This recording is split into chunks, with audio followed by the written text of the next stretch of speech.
And we're live. Hello, everyone. Good morning or afternoon. We are so excited to be hosting the designers of the new LEGO Ideas Fender Stratocaster guitar. And I just want to give a thank you to everyone on the panel, these amazing designers, for taking their time to be here. Also to LEGO and Lan for helping facilitate this. This is very exciting.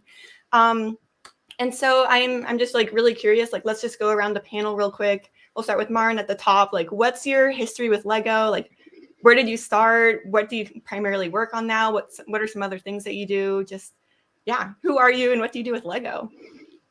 Hi, my name is Marin. I'm from Croatia, and I've been at the LEGO Group for 2 years now.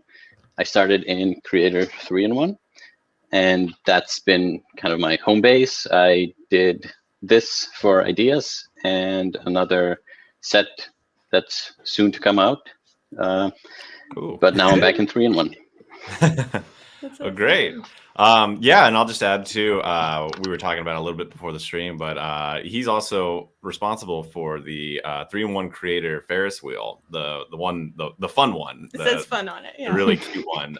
So that's really cool because we actually really enjoy that set.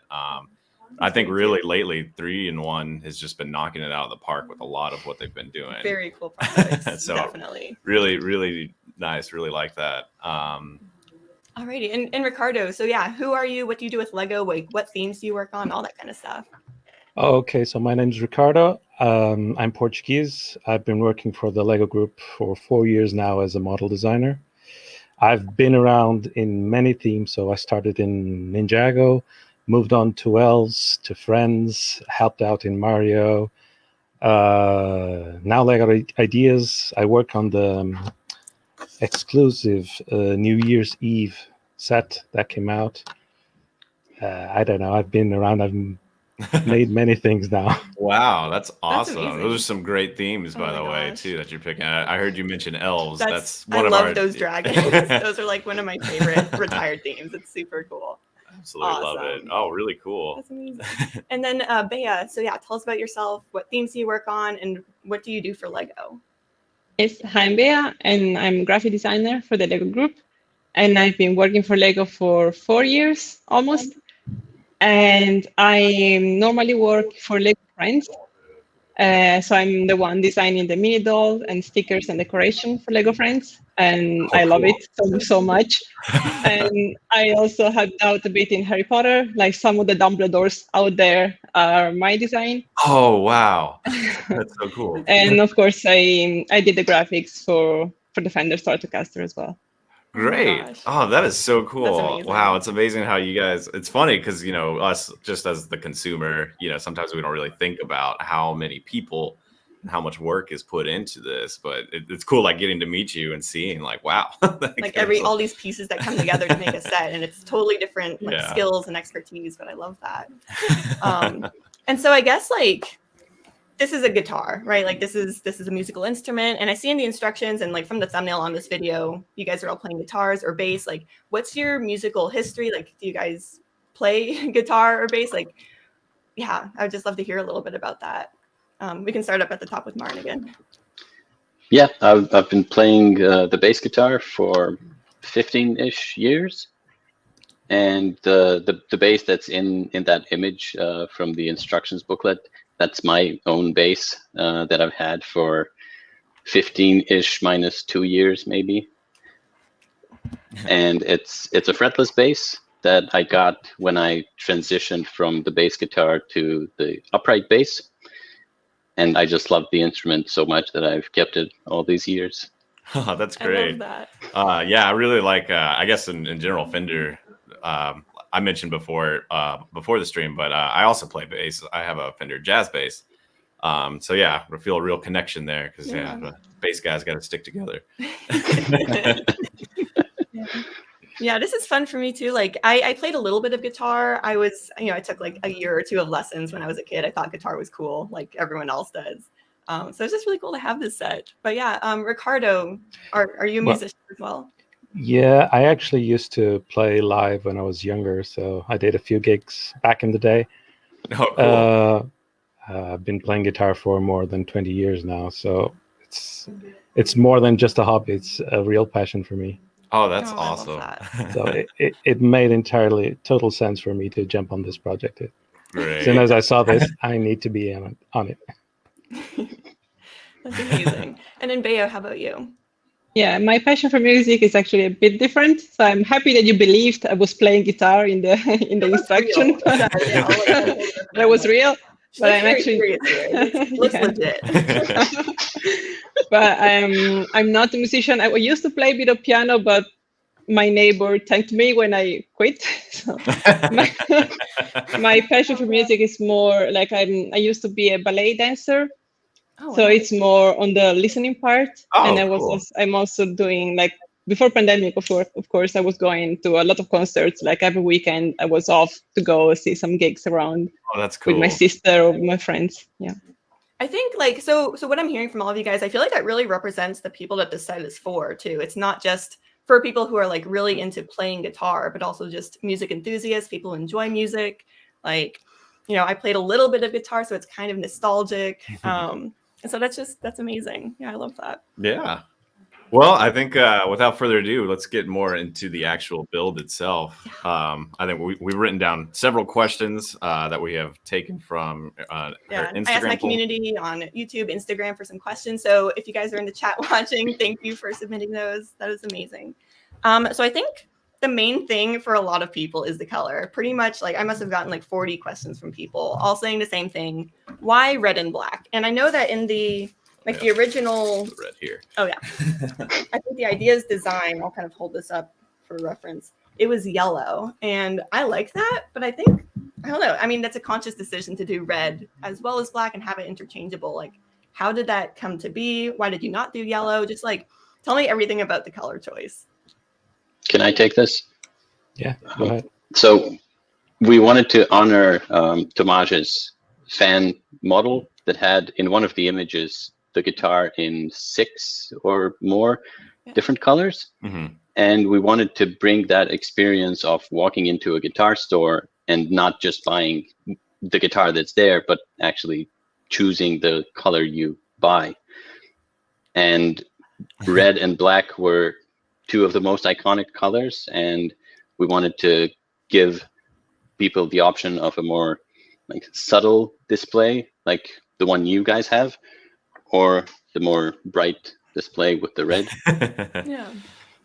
Oh, that's awesome. And I love also like people have kind of mentioned like, oh, I love, you know, this certain rock star has a light blue one, so I could, you know, do an easy color swap. And I've thought about that, like making like a cute pink one. Kind of, I saw that in the instructions somewhere. So I had like a cute pink Stratocaster. That would be really cool to have a pink one. Yeah. And so that's amazing. Well, I guess we're going to have to disappoint you a bit because you won't be able to do the exact same build in any color other than red and black at the moment, because the pieces we used are currently available only in those two colors. Oh. Okay, I had some questions about. So there's a few pieces I thought too. Yeah.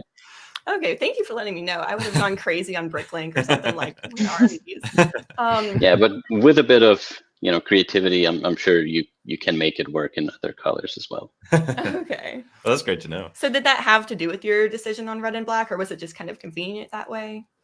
Like, was there any talk at any point of like, well, this one's yellow, should we, make these new pieces in yellow or anything like that? I think to what Marin said is it's most about the iconicity of the display product in this case. So although we did want to give that possibility of interchanging and choosing your own guitar, it comes down to choosing two very iconic colors. And most people definitely would either go with red or black. So I guess that was the main decision. Awesome. And, cool. And that it's interesting too, because so especially with the Fender, the Stratocaster, that's like the guitar. That's most people when they start guitar, they start with like maybe the Squire version of it. But what's really interesting when I think in my head when I think of the Stratocaster, I don't as much think of any one particular like color. I don't even think of one particular like artist. Like if you pull out like a Les Paul, say from Gibson, I'm like, oh, Jimmy Page from Led Zeppelin or something. But with the Stratocaster, what's cool is it just transcends all of that. It is its own thing. It is not tied to any one particular genre or artist or anything. And so again, I think that really stands. It's a really well pick, I think, for making a model of it, because it appeals to absolutely everybody in terms of that. And so, and I definitely agree. I think the black and the red are definitely really eye popping in terms. So I think that was a good call. It's like more iconic, but then more fun with the red. I love. I think the only one I can maybe think of that I would also think would be really hard to do would be the Starburst version, but I don't think that would translate as well into it, because it has a color gradient throughout, and that it would be a little bit harder to capture with bricks. Right. But correct. Pickguard being white, I think, is also really good, because I do always, when I think of a Stratocaster, it's always a white pickguard in my head too. So I think that was a good call. And so I'm really curious, like, what's your relationship with the fan designer? Like, how much back and forth do you have with them? Did you ever meet with them? Was it just Zoom calls? Was there any interaction? Like, what does that relationship look like for you guys? Well, typically there would be, we would involve the fan designer in the design process. Unfortunately, with Tomáš, there was a language barrier. But then at the same time, the model he made and submitted to the Music to Our Ears contest was very well developed. So we didn't really need to consult with him a lot, apart from one detail that Bea can tell you more about. All right. Okay. We'll get to there. Yes.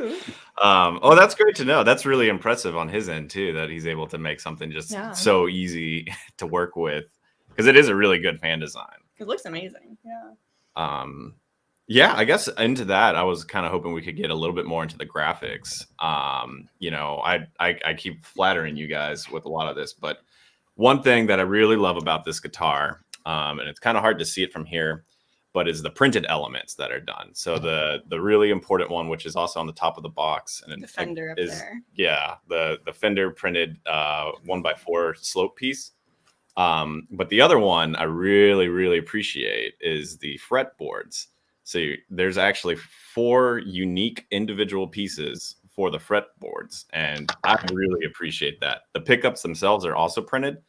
I think it's beautiful. But the real interesting one in all of this is just such a unique piece, right? Is this the strap, and it's actually pretty sturdy. You know, we thought it'd be funny to like put it around our dog's head, and she was terrified of it. It didn't work. But if you you know, I'd love to hear more about the guitar and the strap as well, and then we could talk about the amp too if you'd like to. Yeah, I guess I'm like particularly curious. So the whole front of it is printed, and I'm just like, in general with Lego, and then like maybe more specifically with this set, how do you decide what to make a thicker piece, what to make a printed piece? Like, what kind of decisions go into that? What are the limitations? Because in this case, it's actually quite a good story, because if you look at Tomáš's submission project, the way he built the neck and the headstock is quite different. So me and Marin, we went back and forth trying to figure out various solutions on how we would make this happen, and eventually we just realized the best way is to actually make a deco element, and that's when Bea came in. Oh, amazing! Yes, we had a lot of talks on how to nail the fretboard, like in between, like brick building it or doing something else. But then, like, the sticker wouldn't have given the same kind of smooth feeling, also because it's under the string, so it needed to be something very precise and very clean out behind those strings. So of course, decorated pieces were the way to go, and it was a hard one to nail, because I needed to be very precise on how to distance all the lines and everything to be accurate. So it was hard to like use the pieces and make the lines fit within the length of the pieces. But it was we decided all together that the front would have been needed to be all decorated element, because it was the only way to make the guitar very smooth and clean to show and display it. So that's why we decided to have this front with all decorated pieces, and then the rest is stickers. But still, there is this metallic effect throughout the whole sticker sheet, which still gives the shininess effect also on the amp. That is really nice, because they kind of represent also the real Fender plaque on the amps. And Yeah, that one. And of course, I think like the queen of the decorated pieces is the strap in this case, and we had really lots of fun with it. Yes, we had a lot of pictures of references, images to see what was the most peculiar but still iconic Fender strap to represent in this set. So we went through a lot of images to see a lot of musicians, what they were wearing, and of course, what was most iconic for Fender. And then the one that stands out the most from the Fender line is this brownish and yellow one. So it's the most classic one. So that's why we picked that one. And I try to link Lego and Fender together. Yeah. So it's hard to show it on here because the camera's too smart for us. But so yeah, just real quick, what it shows, it has a little Fender logo, and then it has 3 2x2 bricks coming down, and then it just repeats that sequentially. But yeah, it's really aesthetic, and you wouldn't even notice it's like Lego until you like look at it and you're like, oh, those are supposed to be Lego pieces. But and all the stitches at the end of the 2 stripes trying to replicate the exact stitches on on the real strap, where it hooks up to the guitar itself. Even the detail on that is really well done. Wow, very impressive.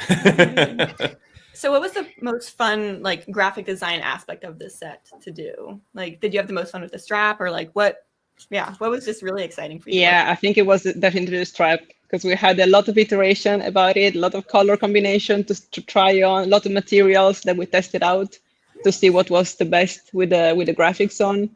And lots of variation on length, measure, thickness, and it was really fun to play with. And we had to collaborate with a lot of departments with that, with the textile department as well. That helped very much in giving us prototypes. Oh wow! And it was really a really nice development process on that. I could definitely see this being a unique experience to it. That's I think pretty cool. The only piece I could think of that's similar to it was Lord Business from the Lego movies tie, maybe. I don't know. I don't have that one. So I don't know what the fabric was, but that's the only one I could think of, at least in the size. Really cool. Yeah. And I guess like going off of that, what is the relationship with Fender through all of this? Like, did Fender have anything to say about printed piece versus sticker? Like on the front there, that means a lot to me, and I'm sure so many different fans that it is a printed piece. And like usually with these brand collaborations, you do see more printed piece than stickers, I feel like. And so I guess did Fender have to do with that, or like what was your relationship with Fender in general?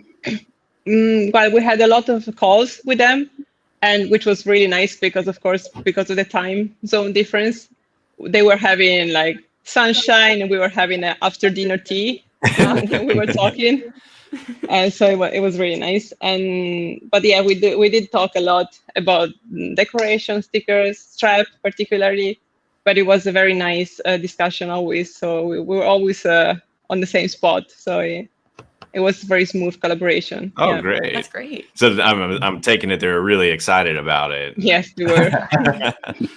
And on that too, here's something else that comes with the set. So this is a Fender sticker. That's is like the bonus. For the chat. We all know what this is. And it's kind of like brick built as a sticker. And I remember, like, I don't know if y'all saw this. I did an unboxing and I was like, what is this? Like, this is cool. What do I do with it? And so I'm curious, like, I'm sure you guys all probably have like your own versions of the set. Like, what did you guys do with your stickers? Is it like a nice little momentum? Did you like put it on a wall somewhere, or like what did you intend for fans to do with these? Because it's just like an extra sticker with it, if I believe. It's just a bonus, yes. Because we had the idea to recreate the Fender logo with bricks, and Marin did this amazing brick build of the logo. Oh, and cool. And then we recreated in graphics for sure. And then we thought it was a good idea, and I said, to just give it as a bonus for people to just use it whenever they want. It could be like maybe on your own guitar, you just put the stickers, or on your amp, on the side of your amp, there's always a lot of stickers on them. on the cases sometimes. Cases. Yeah, that's what we assumed. We were like, am I supposed to like just? But yeah, it's really cool. That's we really appreciate these little kind of things like that. It's really cool. I personally don't want to put it on anything because I just like having it. Yeah. Once you use it, it's gone. Right. You know, it's like it's gone forever. And so I guess like so the guitar was part of the Music to My Ears LEGO Ideas contest. And I saw that it won 7th. I looked at the fan vote. In the fan vote. So was there any talk of not using this for that? Like, because this didn't win number 1 in the other version. It was just the fan vote. Yeah. So yeah, I guess like, was there ever any talk of using a different set as like the winner for this, or what was that process like, since the fan vote didn't line up with the other? Well, I guess we cannot really say anything because we're not part of the panel that makes the decisions and chooses.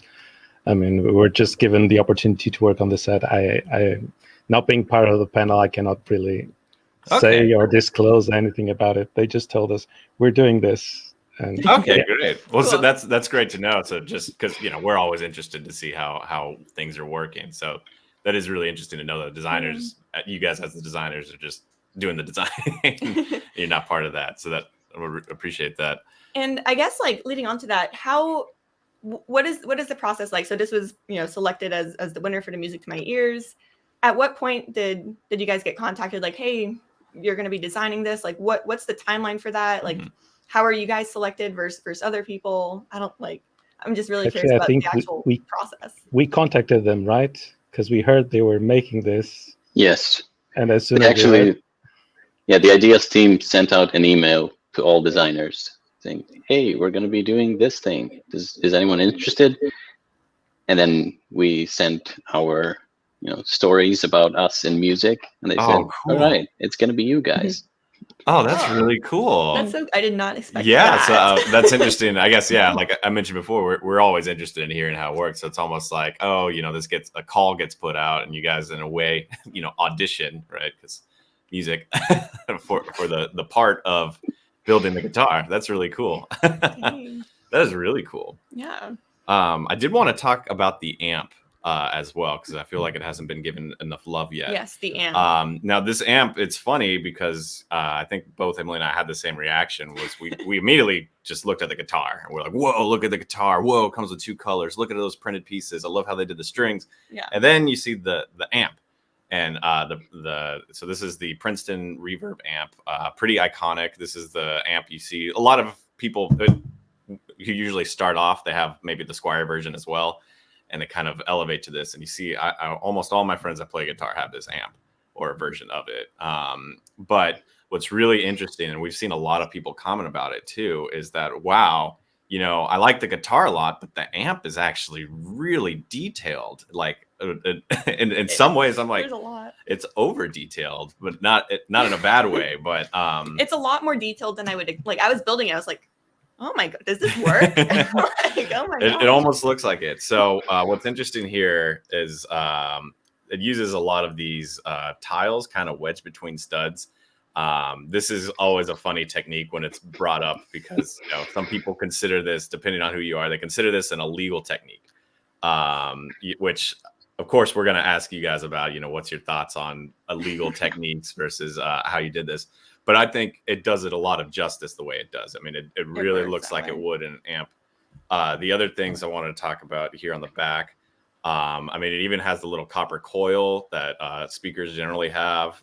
It has, what's nice is you can take this apart, but it comes with a lot of, it's 1x1 tiles that are made to look like picks, and you can actually dump them in the back here, which, if you're a traveling guitarist, that's what you would actually do, is you toss your picks in your amp and take off and go.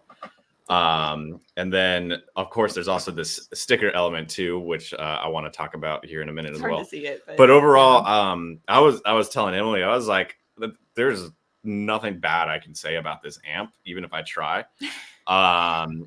It's an amazing amp.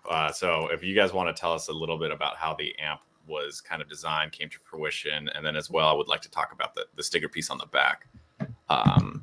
Marin, you take the lead on this one, because pretty much.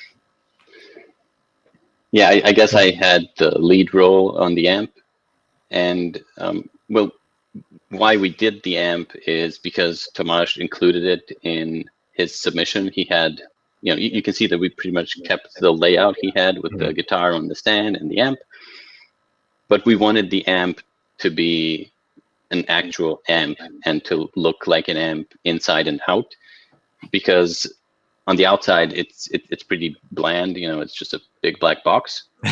Yeah. But on the inside, if you were to build a real amp, it would be way more interesting, and we wanted to give that kind of experience to the people building this model. So you have the details such as the reverb tank in the very bottom, and we even put a little window there so you can see the spring.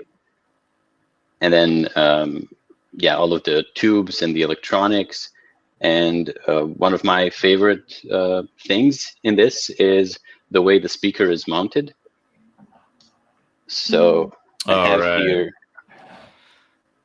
the 10x10 dish that we changed the color of to black because that's the size we needed.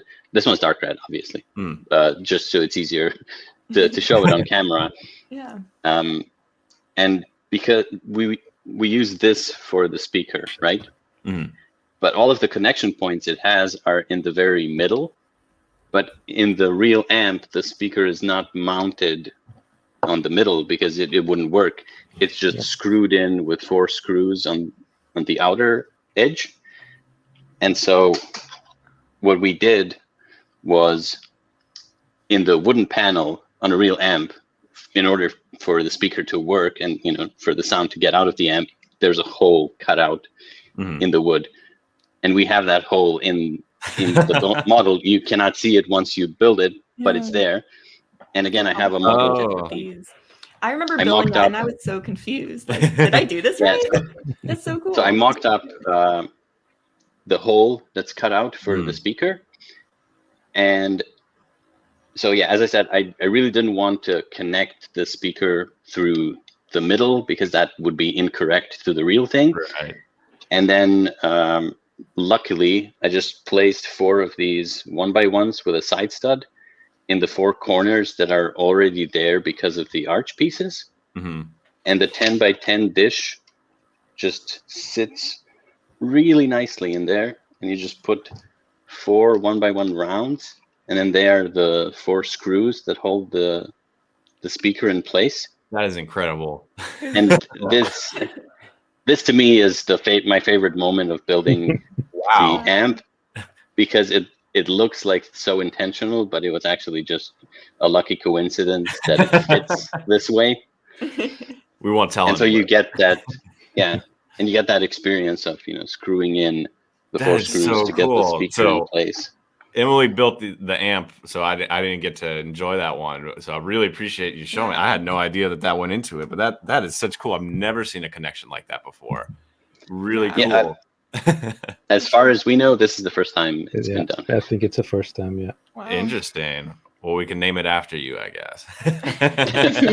The Marin maneuver. I like that. So we mentioned this before, so we kind of alluded to it. So there is a sticker here with a date on the back, 04/06/2020. So what does that refer to? I assume that it was like the date that this was selected as a winner, but what is that? That's a really fun Easter egg that we put to homage Tomasz, because it's we talked a lot with him about what we could put as an Easter egg, because we really wanted to do something for him, and because that's something that whenever we can, we try to put something nice that to the fan that designed the idea, the submitted idea. So that was it's a really special date for him, and we decided to include it as a serial number in the back of the amp. Oh, cool. That is really sweet. I've seen like in previous LEGO Ideas sets, they always do that, and there's always something there. I think in the piano it was like Play Day by John Penn and all that. Right. So, that's really amazing. Cool. Oh, I'm sure.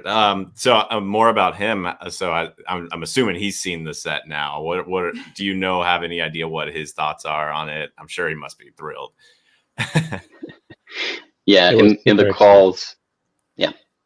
As we said, there was a language barrier, right? But he was just smiling Oh, that's great. Year to year. And I'm happy to hear that.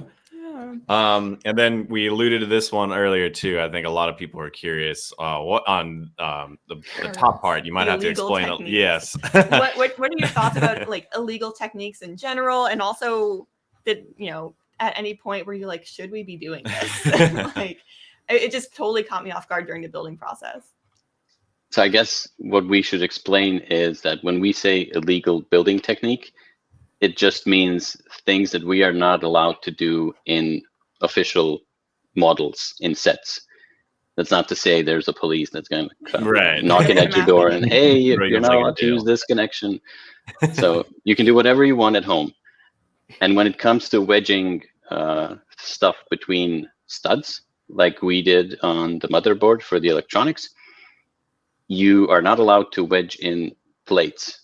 But with tiles, it's fine, because tiles are ever so slightly shorter than a plate. Also, they don't have studs that will collide with the studs of the plate you're wedging into, so it's all good. Okay, interesting. And there, when we first saw this, we didn't have any of the other sets that some people were talking about. That, oh no, this has actually been done even pretty recent times. I think the architecture line takes advantage of it a lot of the times too.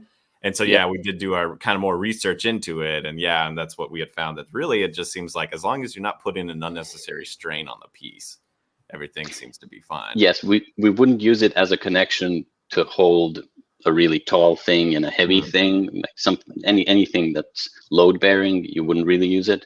But for decoration, it's good. Cool. Yeah, and it definitely it shows it. I think we'll be starting to adopt this technique too, because I really just like, it's almost like a greebling kind of thing, but by wedging them into the side. So it's really nice. And so I guess like moving on from that now, like, there's obviously so many different techniques and like new techniques and just a lot of, we were talking about the printed pieces earlier. What was the hardest part to capture here? Because, a lot of people in the comments, you might have seen them as well, were like, how did they make the shape? Like, it looks good. Like, how did they actually capture that? How hard was that? And what was that process like? Like, how many renditions of this set did you have to go through? Just what was that process? We went through a lot of renditions on this one, because the main issue here is we wanted to have strings, and we wanted to have those long strings, but they're placed in an uneven way. So that was the biggest issue to start with. So how do we go about and place the strings? From then on, we kind of figured out how to solve the shapes, and going from curve to curve, we managed to find it out. Eventually, we had to resort to a new element there that you can see, that 1x2 inverted bow, just to capture the shape right. And I mean, and also the strings, in order to fit a 2 module, so the strings needs to be within 2 studs. It was really, really hard, and we had to find the right piece to place them. And that piece needed to be offset in order the strings not to go out of those 2 modules. And the piece Ricardo is talking about is this. Hope you can see it. It's the 1x4 I didn't realize it was gear rack. The Technic gear rack. And we use that to space out the strings, because you put them in between the teeth. And this gear rack has 10 teeth across 4 studs, but we needed 6 strings in 2 studs. So if you split this in half, you get 5 teeth in 2 studs, which is exactly what you're looking for. You get 6 gaps. So we couldn't just build this in the middle of the guitar. We had to offset it by 1 module to get those 5 teeth to line up with the fretboard. Exactly. Okay. And and I wanted to, for the consumer, when you're building this one, the strings were probably the most, I guess just trouble with it was tough. I kind of came in. It's almost funny because it almost feels like you're really truly putting, like, restringing a guitar. You have to tune it at the bottom. At the top, you kind of spin them a little bit so they get nice and taut, and then like you said, putting them in the teeth, and that's a really fun.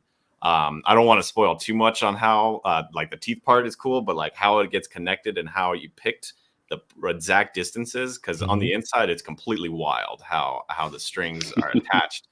And then I was like, how is this gonna work? Like, this math doesn't make any sense. And then boom, you pull it out and pull it through the teeth, and then it just comes out like perfect. And I was really impressed by the way you guys came up with that method. And definitely, you know, if you guys in chat are picking up this set, I think that was just a really cool way of seeing how it all comes together. But it's just so cool seeing the strings. It was it does get a little bit painful when you're trying to switch the color of it. I know we want to bring it back to red next time. I think I like the red better. I think we're bigger fans of the red, but yeah, the string part is just it's a little finicky, but it holds really well, and so I definitely commend you guys on that. As well as I believe, you know, we've seen this string piece before, mostly in black is what I'm most familiar with. And it's also pretty similar to like the white ones you get in Spider-Man sets. But I don't believe I've seen one at this length. Do you happen to know if this is the first time it's been that long, or? No, it is an existing length. We just changed the color. Okay, great. And the reason why the build was confusing is it wasn't as confusing for us, because when we designed it, we actually started from this end. Because smart. this is the important part. And then we just needed to figure out the same offset inside the guitar. Yeah. So Ricardo made the magic that you see when you're building it, and then it all comes together when you get to this part. Yeah. Great. It's mainly trial and error, trying to figure out where the strings, you can attach the strings. So that's why it's quite fiddly, at least in one of the strings, because there was no room to place it and where to place. So I actually connected to the body of the guitar. Mm. Wow. Right. Yeah, that was a really fun part to build. It turned out amazing. So definitely good call. I love the tuners here on the top too, how they're all, you know, uneven and you can change them. Yeah, I like it's really nice. Makes it look a little bit more messy, like a real guitar.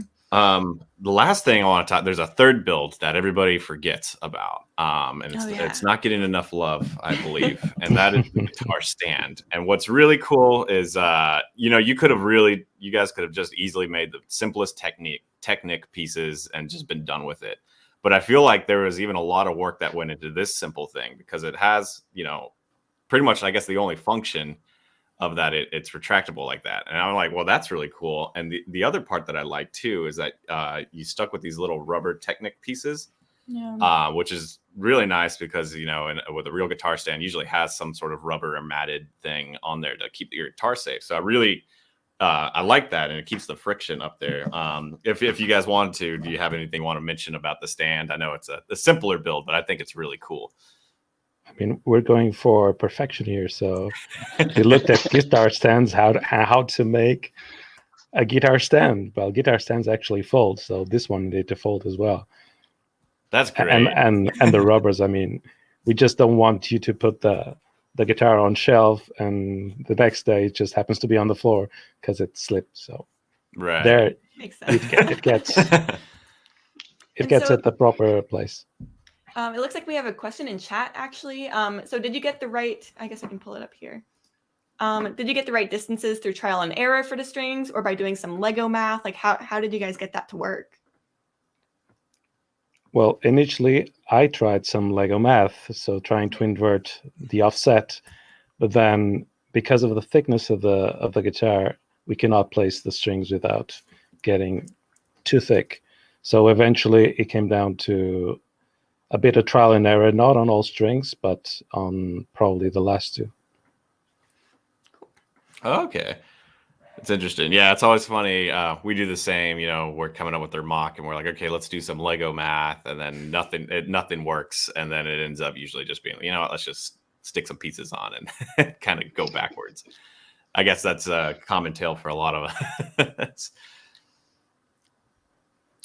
And then so we've kind of heard from Bea about this, like the favorite part to design, or, you know, if the strap wasn't your favorite, like, feel free to talk more about that. But I'm curious about like the both of you guys, Marin and Ricardo. What was your favorite part on this to work with?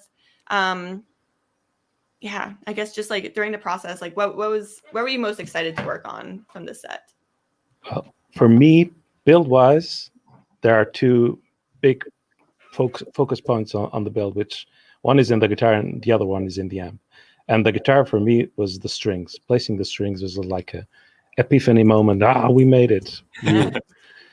But then on the amp, just mounting that big dish for me was like one of those moments. Amazing connection. That's so cool. I'm still thinking about that. So it's actually great that you get those two items, and there's actually a great moment in each of them that really makes a difference in my opinion. Yeah. So I'd say the strings and the dish. I don't know about you, Marin. Well, apart from the things we already talked about, the little power light on the amp, right. The ruby piece. Yeah. Well, it's funny because on Fender amps they call it the Fender Jewel, and it actually is like a multifaceted kind of light, and you can buy them custom in different colors, so you can customize the amp to your liking. And then we just had that very iconic Lego gem piece, and it was the perfect piece to use because, again, it has the multifaceted surface, and it's available in other sets, not in this one, in various different colors. So if you wanted to, you could put a green one on there or a blue one, just really like you can on a real amp. Yeah, I guess I've only ever thought of it as being red, but yeah, I don't see why you couldn't change it. That's really cool. That's so cool. Yeah, I didn't realize that was a thing in the guitar world. It's funny. I was thinking too. I was like, man, I don't think it'd be possible, but it'd be kind of fun to put like a light brick in there too, and maybe have it come on so like shines red and such. But yeah, this is really cool. One of the other interesting things I wanted to bring up was the pieces used for the chords. The little lipstick pieces. And so what's interesting, so for the connection, both from the guitar to the amp and from the amp to the pedal here, it uses this rubbery piece, which we've seen pieces like this before. I'm not sure if this one has been is unique to this set or not, but we've definitely seen stuff like it. But what's really cool is we shoved a lipstick piece right in there. So the red part goes right into the side of it. And that's actually what connects into the little Technic pieces here on the side to produce that. Is there anything you guys want to say about that? Because this is really just kind of threw me off for a second. That. Yeah. Like, what are these doing? I think we had actually, the first time we built this, we had missed the lipstick part. And I was like, how do you connect these in? And then I noticed there's a pile of lipstick pieces to the side. And I was like, wait. Do we use those? And then I went back and I was like, oh, and it all makes sense. So it's a really interesting connection. Well, because the lipstick piece. Oh, okay. So I guess we should start with the rubber. So this is a LEGO Technic pneumatic tube, and maybe you've seen it in the NES used the cable for the controller. Of course, it's it's the same piece. But yeah, originally it has a very specific pneumatic function in Technic sets. So we wanted to use that as the cable, and we were looking for something to represent the jack. And the lipstick piece is perfect because, can you see it? Well, anyway, it's got two ends, a gray end and a red end. And this is good because it serves as color coding. So when you're sticking it into the tube, you know which side you need to put in, and the side you're putting it in, the red, actually has a little tip, like it goes to a point. So it makes it easier to push it in. And then because it's rubber, when you connect it into the amp or the guitar, it doesn't have too much friction, so it's easy to put it in and out. So it's kind of like a real guitar cable. Yeah. Wow, that's really cool. Really clever, very clever. That's I think a lot of what I would, if I had to pick a word to describe a lot of this build, would be very clever. Like just in a lot of these interesting connections. That's really thank cool. you. Yeah. And let me go ahead and plug these back in. Yeah. So I guess like I'm really curious. So I believe that this was selected back like mid 2020 as the winner. What is the timeline for a set like this? Like, can you just talk me through from the moment that, LEGO emailed you guys and you sent in your musical stories to them and all that, asking to be designers? how long does each step take? Are there certain like benchmarks you try to make, like 3 months out we're at this point, 6 months out we're at this point, or anything like that? I think it changes from set to set.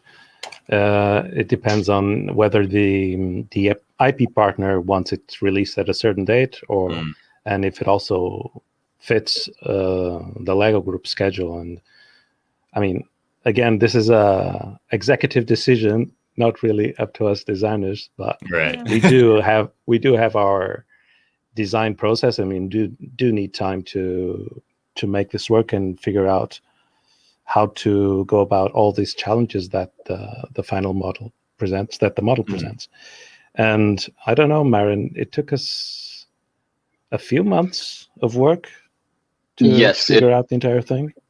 Yeah, it was a bit tight, and that's because we wanted to launch this this year because it's Fender's 75th anniversary. Yeah, exactly. Oh, interesting. Yeah. Okay. Okay. I didn't catch that one. So that's cool. Okay, so I bet Fender was really stoked about the whole thing too. That's really cool. Yeah. Now that you mention it, I think, Bea, you also designed the sticker that goes on the back of the guitar. It's about the 75th anniversary, right? Yeah, that's specific for the anniversary. Yeah. Interesting. Oh, okay. Okay, yeah. So you can't tell, but from this angle, but there is a sticker on the back. That's the little metal plate that connects to the body to the neck. And so it has 4 screws on here and then a Fender logo. But so again, you were mentioning it. It's for the 75th anniversary, that particular style. Yeah, there is something that we wanted to do something special, and of course we had the chance to launch the Stratocaster on the 75th anniversary. There was a nice little addition to it. Oh, that's cool. That's really cool. See, these are the things, us again being a consumer, these are the things that just mean a lot to us. Just these little tiny details like that. We really appreciate that. And like really designing the headstock, Fender sent us a special guitar made. Oh yes. And the shape of the headstock is not quite as the ordinary Fender Stratocaster. It's slightly bigger because it fits the shape of the guitar that Fender sent us. Okay. Interesting. Very cool. Man. I really like. I can also really appreciate here. This is a really complex part of it too. It's probably really hard to get figured out. And there's not a lot. There's one maybe little kind of connection where you can kind of see through, but for the most part, it's really opaque, which I think just lends itself really well. If you guys want a chance to talk about the stock itself, because it's really cool. Again, it has that printed piece, the one that's highlighted on the top of the box. I really enjoy it, but yeah, if you guys want to talk a little bit about that. And the other thing I was going to mention too is the neck. So the one thing I did notice is that probably if you can see it, from this angle, it's completely flat. And usually with guitars, obviously at that scale, it's not going to be easy to make it kind of more rounded. But if you played around with something like that to have, usually the back of the neck is more rounded, and so it's easier for your hand to move up and down. Was it ever attempted at any point, or was it always like that kind of blocky look to the back? We had it going on at some point. Yeah. We couldn't get it to be stable and thin. So if you wanted it to be round, then it would be really thick in order to be stable. Right. Or if you wanted it thin, then it had to be square. Lego is a system with its limitations, so you're always going to make compromises. Right. And in this case, we wanted to go for thin instead of round. Yeah, I think you made the good call there. So this is actually something funny we've been doing so this is I was like, can I make her play this? We redesigned the Hermione from the Harry and Hermione Big Fig set to kind of look more like Emily. But what's interesting is it's not the right scale, but you can actually put her hand. I thought that was cool. And like a fun it fits just perfectly into her hand. And so we've been having a lot of fun with that. It's a giant guitar in comparison to her, so it's like it's almost like an upright bass to her. Yeah. I guess. But you know, we thought it was really cool. The second I saw it and I saw the size of this, I was like, He was like, oh, "Here you go, we got to put it in. Yeah, this is important. Good. But yeah, that was a lot of fun. And you asked about the headstock. Yes. Well, Yeah. the headstock was a journey of its own, and Yeah. we went through very many different versions before Ricardo made this one with a very nice snot technique for the rounded part. Yeah, but the connection, I mean, Marin and I pretty much, we just realized that it had to be on that one clip if you wanted to get it at a certain angle. And the main issue was there. You just connected at one point. So actually placing the strings helped a lot. By creating just the right amount of tension, you actually get more structure. Oh, you know what? That makes sense. Because yeah, I do remember it being maybe a little bit more flimsy, but yeah, you're right. Since putting on the strings, I mean, it's a really strong connection. Huh? I didn't even think about that. Yeah, the headstock is a very complex shape as it is, but then you also need the connection points for all of the strings, and it needs to integrate with the neck in a nice and stable way. So it was quite a challenge. Man, I have like a whole new appreciation for it now after talking to you all about it. We liked it before, but now we're like, oh man, like that little. Oh, you can definitely tell the passion is really in this one. Yeah.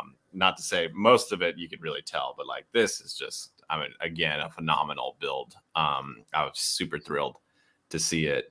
I wanted to ask, is there anything you guys that we haven't asked that you guys want to say about the guitar, or anything else in general that you wanted to pass on? You know, the different colored 1x1 rounds that you put on the strings when you lace them in the guitar, and then you remove them and replace them with gray ones. Yeah. The colors are not random. It's actually what do the colors mean? a representation of Fender's color coding for strings. That's right. Oh. So yeah. I thought it was just random. I was like, thank you for like the color, made it easier, but I didn't understand that. Maybe you didn't, you weren't aware of it, because typically the little ring that's colored would go inside the body and not the headstock. Right. That's so cool. Wow, it's like a little Easter egg there. That's cool. You know what? I saw that too. I should have known. I should have known that's what it was. Too, like, no, it's all right. You're a bass player. You don't need to know. Yeah, it's really easy to tell what string is what on a bass. On a guitar, it does get a little bit harder. A little tricky. That's too funny. Yeah. Oh wow, I really like that. See, again, I love the little these Easter tiny eggs like that. Easter eggs. That's so fun. Oh my gosh. Let's see. It looks like we have just about 10 minutes left. And so I wanted to just talk more about just like broader things at LEGO. Something that I would love to know is just like, you guys work at LEGO. I feel like that's like a dream job for so many people. And a lot of people, I feel like, have talked to designers and asked them like, oh, what's something cool about working there? But I'm curious, like, what's something about working at LEGO that most people don't know? Like little weird things like colorful, fun break rooms, or, something like that. Like, what are some really fun little things that most people don't talk about? Well, that's a hard question, because for us it's I'm sorry. so normal now.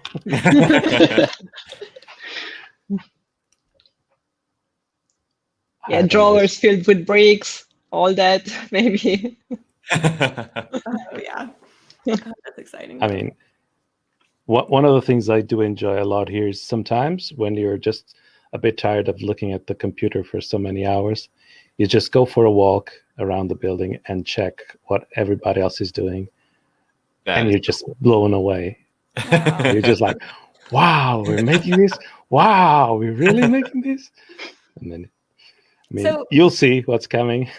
But even after so many years here, and knowing what my colleagues are able to do and what we're able to do, I'm still amazed and impressed with the stuff that we put out. I mean, I'm not just a model designer, I'm also a fan. So it's super exciting to see what can be made out of Lego. It's crazy It's how incredible. long, you know, it's been around, and like you mentioned, it just always just never ceases to amaze us at like just what is being done both by the fans and the designers. Yeah, I definitely think that's a really good take home to this. Like, it's just mind-boggling how many connections can be made. I know they always talk about, like, you know, the 2x4, you know, like 6 2x4s can be connected like a billion different ways. And so, but yeah, I think, like you mentioned, it's so cool seeing stuff like this just coming out. And particularly, I think the 18 plus line lately, I guess, you know, it kind of changed. It used to be kind of expert creator, and I know there's a lot of rebranding that's gone on, but just really great sets have been coming out. I mean, the marketing with the 18 plus, like I'm like a newer Lego fan. I got my first set like 2 or 3 years ago. And so really like this kind of like the display pieces and like the 18 plus type stuff drew me in. Like I never really thought about Lego before that. And so it's just really cool having sets that adults can enjoy, kids can enjoy. You know, it's something for everybody. And that's amazing. Yeah, that's the idea. Yeah, it's working. Yeah, and I wanted to kind of follow up with that and ask, you know, whatever you guys are comfortable with saying is, you know, what do you think about, you know, kind of the marketing, this new 18 plus marketing? You know, the front of the guitar. This is, you know, the front picture of it. I mean, look at that. You know, that doesn't scream for, oh, you know, for you know, 6-year-old or anything. Like, this is definitely for adults. Again, you know, we'll say we really like it, but you know, what's your kind of takeaway with this, like, I guess, type like of the marketing? new marketing type style? I think Lego is for all ages, to be honest. I mean, because even if this is more oriented towards adults, I'm pretty sure any single kid that sees this will be, wow, Yeah, this is Lego, and you'll just want to play with it, experience it. And I mean, it's Lego, it's for all ages. Of course, it might be more oriented towards the adult segment, but I don't really perceive it that much like that. that's really great to know. So it kind of just transcends to everyone. Yeah. That's a good point. And I feel like with this set too, like, because it appeals to so many different like types of people and ages and, you know, hobbies, almost like any musician could appreciate this. I feel like this will be a really good gift around the holidays for people. And so I'm kind of curious, you know, this is $100 US. That's what it'll be retailing for. What was there a pressure to keep it at this low price point? Like, how does that work? Like, how did you decide to make it this size, make it at that price point? Well, we did expect this model, no matter how big it ended up being, to be bought as a gift to people who are not necessarily fans of Lego. So we did want to keep the price point lower. Yeah, makes So, Great. yeah. And at the same point, it made sense because Tabaj's submission was a model this size, and it actually matched up with our idea of the display model. So just great. like everything intertwined together and made sense. Oh, that is perfect. I like what you're saying. You kind of, you know, plan this one to be a set that mostly gets bought for as gifts. And it's funny because the second I saw this, is like, oh, I got to get this for my dad, who also plays guitar. Like, yeah. I'm like, oh, you just saved me Christmas shopping for this year for him. It's pretty easy now. Yeah, we've been hearing that a lot from our colleagues as well. Interesting. Just that exact same sentence, you know. Oh, I'm gonna get this for my dad. Right. You just saved it, saved Christmas for me. So. But yeah, that's kind of funny too. So yeah, and that's you know, we've been seeing a lot of comments too, mostly like people tagging their, you know, fathers or sons or brothers and sisters, and just being like, oh, look at this guitar, like, boom, we're done, like Christmas is done already. I saw a few people commenting like, is that a Lego set? Like, are we sure it's not like an actual guitar? And I'll add too, I think what's interesting, you know, the people who saw this originally when we started making the content around it, you know, mostly it's Lego people, and you know, they have everything to say. But then what was interesting was we started seeing a huge influx of guitar people coming in. And the guitar people were really enthralled by it. And they're like, I've never had a Lego set in my life, but I think I'm going to get this one because it was really cool. Like, it's definitely going to bring in a new audience to Lego. And I know that was the point, but it worked. Yeah, that's amazing. Well, yeah, I guess like with that being said, I just want to thank you all again so much for coming on my channel, for doing this interview. Thank you to Lego and Land for also facilitating this. I really like this set. It's really cool to meet you guys and just start talking about your experience with it, your experience at Lego. So yeah, very, very much appreciated. Thank you all so much. Thank you for having us. Yeah, Thank you so much. All right. And real quick to chat, thank you all so much for tuning in. Appreciate it. Yeah, we'll be seeing y'all soon. All right. Thank you so much, guys. Have a good rest of the day. You too. You Bye-bye. too. Thank you. Bye.